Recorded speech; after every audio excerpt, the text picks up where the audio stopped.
បន្ទាប់ពីធ្វើការប្រកួតចាញ់កីឡាករក្របីព្រៃពេជ្រសម្បត្តិដោយបោះបង់ការប្រកួតត្រឹមទឹកទី2កីឡាករសញ្ជាតិអេស្ប៉ាញកីឡាករ Mario Martinez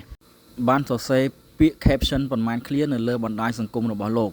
ដោយសរសេរជាភាសាអង់គ្លេសដែលអាចបកប្រែជាភាសាខ្មែរបានថាខ្ញុំសូមទោសកម្ពុជា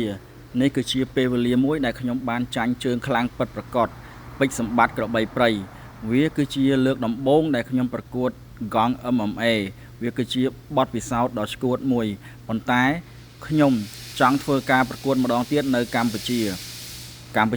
គឺជាផ្ទះទី2របស់ខ្ញុំបើយោងតាមសំណេរខាងលើ admin យល់ថាសំណេរនេះគឺមិនបានសំដៅទៅលើក្របីព្រៃពេជ្រសម្បត្តិនោះទេប៉ុន្តែ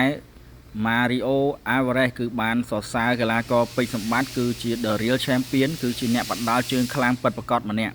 ហើយតាមរយៈការសរសេរនេះដែរគឺគាត់ចង់មកលេងប្រទេសកម្ពុជាដោយប្រកួតកង់ MMA ម្ដងទៀតមិនថាប៉ះកីឡាកររូបណានោះទេហើយគាត់ព្រមទាំងបានបង្ហាញនៃក្តីស្រឡាញ់មកលើប្រទេសកម្ពុជាដោយបានសរសេរថាកម្ពុជាគឺជាផ្ទះទី2របស់គាត់បាទយ៉ាងណានេះគឺជាការផ្សព្វផ្សាយគុណខ្មែរទៅកាន់ពិភពលោកមួយដ៏ល្អទៀតហើយបងប្អូនបាទអញ្ចឹងយើងរងចាំ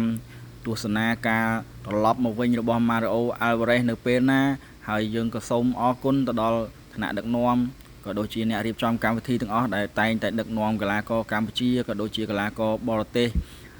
បាទទៅវិញទៅមកបាទគឺដឹកនាំកីឡាករកម្ពុជាទៅកាន់បរទេសដឹកនាំកីឡាករបរទេសមកឲ្យស្គាល់គុណខ្មែរហើយធ្វើឲ្យពួកគាត់ដកចិត្តស្រឡាញ់គុណខ្មែរបាទវីដេអូនេះគឺមានតែប៉ុណ្្នឹងទេបងប្អូនបាទជម្រាបលា